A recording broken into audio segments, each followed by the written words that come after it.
Hello hi friends, ಎಲ್ಲರಿಗೂ ನಮಸ್ಕಾರ. Welcome back to my channel. ನಾನು ಸುಮಾ. ಇವತ್ತು ನಾನು ಮನೆಯಲ್ಲಿ ಅಯ್ಯಂಗಾರ್ ಸ್ಟೈಲಲ್ಲಿ ಬಿಸಿಬೇಳೆಬಾತ್ ಪೌಡರ್ನ ಹೇಗೆ ಮಾಡ್ಕೊಳ್ಳೋದು ಅಂತ ತೋರಿಸ್ತಾ ಇದ್ದೀನಿ. ಬೇಕಾಗಿರುವಂಥ ಸಾಮಗ್ರಿಗಳು: 1 ಟೇಬಲ್ ಸ್ಪೂನ್ ಅಷ್ಟು ಜೀರಿಗೆ, 1/4 ಟೀ ಸ್ಪೂನ್ ಮೆಂತ್ಯ, 2 ಟೀ ಸ್ಪೂನ್ ಉದ್ದಿನಬೇಳೆ, 2 ಟೀ ಸ್ಪೂನ್ ಕಡಲೆಬೇಳೆ, ಒಂದು 8 ರಿಂದ 10 ಬ್ಯಾಡಗಿ ಮೆಣಸಿನ್ಕಾಯಿ ತೊಗೊಂಡಿದ್ದೀನಿ ನಾನಿಲ್ಲಿ, ಮತ್ತು ಕರಿಬೇವು ತೊಗೊಂಡಿದ್ದೀನಿ, ಸ್ವಲ್ಪ ಕರಿಬೇವು ತೊಗೊಂಡಿದ್ದೀನಿ. ಈಗ 2 ಇಂಚಷ್ಟು ನಾನಿಲ್ಲಿ ಚಕ್ಕೆ ತೊಗೊಂಡಿದ್ದೀನಿ, 3 ಲವಂಗ ಮತ್ತು 3 ಏಲಕ್ಕಿ ತೊಗೊಂಡಿದ್ದೀನಿ. ನಂತರ ನಾನಿಲ್ಲಿ ಅರ್ಧ ಕೊಬ್ಬರಿನ ತುರಿದು ಎತ್ತಿಟ್ಟಿದ್ದೀನಿ. ಈಗ ಇಲ್ಲಿ 4 ಟೇಬಲ್ ಸ್ಪೂನ್ ಅಷ್ಟು ನಾನು ಧನಿಯಾ ತೊಗೊಂಡಿದ್ದೀನಿ. ಈಗ ಹೇಗೆ ಮಾಡೋದು ನೋಡೋಣ. ಗ್ಯಾಸ್ ಮೇಲೆ ಒಂದು ಪ್ಯಾನ್ ಇಟ್ಕೊಂಡಿದ್ದೀನಿ. ಅದಕ್ಕೆ 2 ಟೇಬಲ್ ಸ್ಪೂನ್ ಅಷ್ಟು ನಾನಿಲ್ಲಿ ಆಯಿಲನ್ನು ಹಾಕೊಳ್ತಾ ಇದ್ದೀನಿ.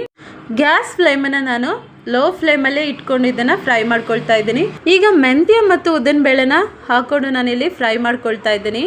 ಕಲರ್ ಚೇಂಜ್ ಆಗೋವರೆಗೂ ನಾವು ಇದನ್ನು ಫ್ರೈ ಮಾಡ್ಕೋಬೇಕಾಗುತ್ತೆ. ನೋಡ್ತಾ ಇದ್ದೀರಲ್ಲ.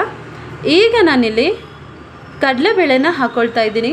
ನಾನಿಲ್ಲಿ 2 ಟೀ ಸ್ಪೂನ್ ಅಷ್ಟು ಕಡಲೆಬೇಳೆ ತೊಗೊಂಡಿದ್ದೀನಿ, ಮತ್ತು 2 ಟೀ ಸ್ಪೂನ್ ಅಷ್ಟು ಉದ್ದಿನಬೇಳೆ ತೊಗೊಂಡಿದ್ದೀನಿ, 1/4 ಟೀ ಸ್ಪೂನ್ ಅಷ್ಟು ಮೆಂತ್ಯ ತೊಗೊಂಡಿದ್ದೀನಿ. ನಾನೀಗ ಹೇಳ್ತಾ ಇರೋಂಥ ಮೆಸರ್ಮೆಂಟ್ನ ಪರ್ಫೆಕ್ಟಾಗಿ ಫಾಲೋ ಮಾಡಿ. ಆಗ ಹೊರಗಡೆ ತರೋ ಬಿಸಿಬೇಳೆಬಾತ್ ಪೌಡರ್ಗಿಂತ ಇದು ಸೂಪರಾಗಿರುತ್ತೆ ಟೇಸ್ಟು. ಕಲರ್ ಚೇಂಜ್ ಆಗೋವರೆಗೂ ನಾವಿಲ್ಲಿ ಫ್ರೈ ಮಾಡ್ಕೋಬೇಕು.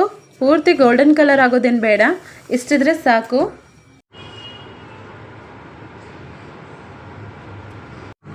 ನಂತರ ನಾನಿಲ್ಲಿ 3 ಏಲಕ್ಕಿನ ಹಾಕ್ಕೊಂಡಿದ್ದೀನಿ, ಮತ್ತು 2 ಇಂಚು ನಾನಿಲ್ಲಿ ಚಕ್ಕೆನ ತೊಗೊಂಡಿದ್ದೀನಿ, 2 ರಿಂದ 3 ಲವಂಗ ಹಾಕ್ಕೊಳ್ತಾ ಇದ್ದೀನಿ.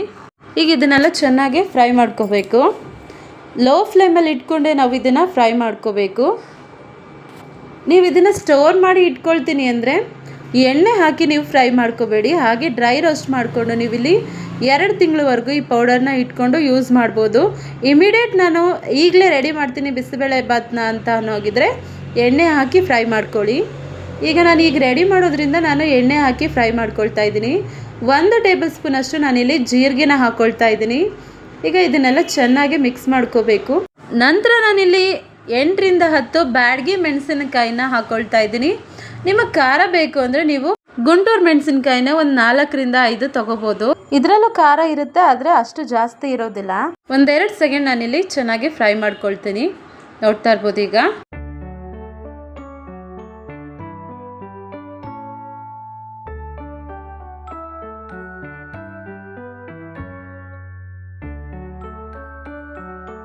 ಈಗ ನಾನಿಲ್ಲಿ 4 ಟೇಬಲ್ ಸ್ಪೂನ್ ಅಷ್ಟು ಧನಿಯಾ ಹಾಕ್ಕೊಳ್ತಾ ಇದ್ದೀನಿ.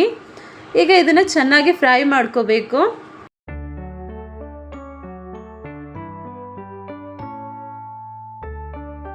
ಧನಿಯಾ ಚೆನ್ನಾಗಿ ಫ್ರೈ ಆಗಬೇಕು. ಒಂದು ಒಳ್ಳೆ ಅರೋಮ ಬರೋವರೆಗೂ ನಾವಿಲ್ಲಿ ಇದನ್ನು ಚೆನ್ನಾಗಿ ಫ್ರೈ ಮಾಡ್ಕೋಬೇಕಾಗುತ್ತೆ.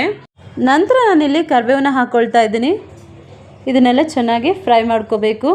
ಎಲ್ಲನೂ ಒಟ್ಟಿಗೆ ಹಾಕಿ ನಾವು ಫ್ರೈ ಮಾಡ್ಕೋಬಾರ್ದು, ಆವಾಗ ಟೇಸ್ಟ್ ಚೆನ್ನಾಗಿ ಬರೋದಿಲ್ಲ. ಕೆಲವೊಂದು ಚೆನ್ನಾಗಿ ಫ್ರೈ ಆಗುತ್ತೆ, ಕೆಲವೊಂದು ಚೆನ್ನಾಗಿ ಫ್ರೈ ಆಗೋದಿಲ್ಲ.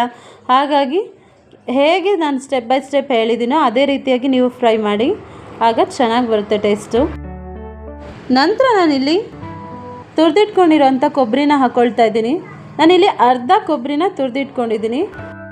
ಒಣ ಕೊಬ್ಬರಿನ ಯೂಸ್ ಮಾಡಬೇಕು, ತೆಂಗಿನಕಾಯಿ ಹಾಕೊಳ್ಳೋ ಹಾಗಿಲ್ಲ. ಈಗ ಇದನ್ನು ಚೆನ್ನಾಗಿ ಫ್ರೈ ಮಾಡ್ಕೋಬೇಕು. ಕೊಬ್ಬರಿನ ಹಾಕೊಂಡ್ಮೇಲೆ 1-2 ಸೆಕೆಂಡ್ ಫ್ರೈ ಮಾಡ್ಕೊಂಡ್ರೆ ಸಾಕು. ಇವಾಗ ಇದು ರೆಡಿ ಆಗಿದೆ, ಇಷ್ಟಿದ್ರೆ ಸಾಕು. ನಾನು ಗ್ಯಾಸ್ ಸ್ಟವ್ನ ಆಫ್ ಮಾಡಿ ಇದನ್ನ ತಣ್ಣಗಾಗೋದಕ್ಕೆ ಬಿಡ್ತೀನಿ. ಒಂದು 10 ನಿಮಿಷ ತಣ್ಣಗಾದ್ಮೇಲೆ ನಾನು ಇದನ್ನ ಪೌಡರ್ ಮಾಡ್ಕೊಳ್ತಾ ಇದ್ದೀನಿ. ಪೌಡರ್ನ ಪೂರ್ತಿಯಾಗಿ ನಾವು ಮಾಡ್ಕೋಬಾರ್ದು, ತರಿಯಾಗಿ ಇದನ್ನ ಗ್ರೈಂಡ್ ಮಾಡ್ಕೋಬೇಕು. ನೋಡ್ತಾ ಇದ್ದೀರಲ್ಲ, ಈ ರೀತಿಯಾಗಿ. ಅಂಗಡಿಯಲ್ಲಿ ಸಿಗೋ ಪೌಡರ್ಗಿಂತ ಈ ಪೌಡರು ಡಿಫ್ರೆಂಟ್ ಆಗಿ ಸೂಪರ್ ಟೇಸ್ಟ್ ಕೊಡುತ್ತೆ. ಹೋಟೆಲಲ್ಲೆಲ್ಲ ಇದೇ ರೀತಿಯಾಗಿ ಪೌಡರ್ನ ರೆಡಿ ಮಾಡಿಕೊಂಡು ಅವರ ಬಿಸಿಬೇಳೆಬಾತ್ನ ಮಾಡ್ತಾರೆ. ಹಾಗಾಗಿ ಟೇಸ್ಟ್ ಸೂಪರ್ ಆಗಿ ಬರುತ್ತೆ. ಈ ರೆಸಿಪಿ ನಿಮ್ಗೆ ಇಷ್ಟ ಆಗಿದ್ರೆ ಮನೆಯಲ್ಲಿ ಟ್ರೈ ಮಾಡಿ. ಹೇಗೆ ಬಂತು ಅಂತ ನನಗೆ ಕಮೆಂಟ್ ಮೂಲಕ ತಿಳಿಸಿ. ಇದೇ ತರ ಡಿಫ್ರೆಂಟ್ ಆಗಿರುವಂಥ ಹೊಸ ರೆಸಿಪಿಗಳಿಗಾಗಿ ARS ಕಿಚನ್ ಚಾನಲ್ ಅನ್ನು ಸಬ್ಸ್ಕ್ರೈಬ್ ಮಾಡ್ಕೊಳ್ಳಿ. ಈ ವಿಡಿಯೋ ನೋಡಿದ್ದಕ್ಕಾಗಿ ಧನ್ಯವಾದಗಳು.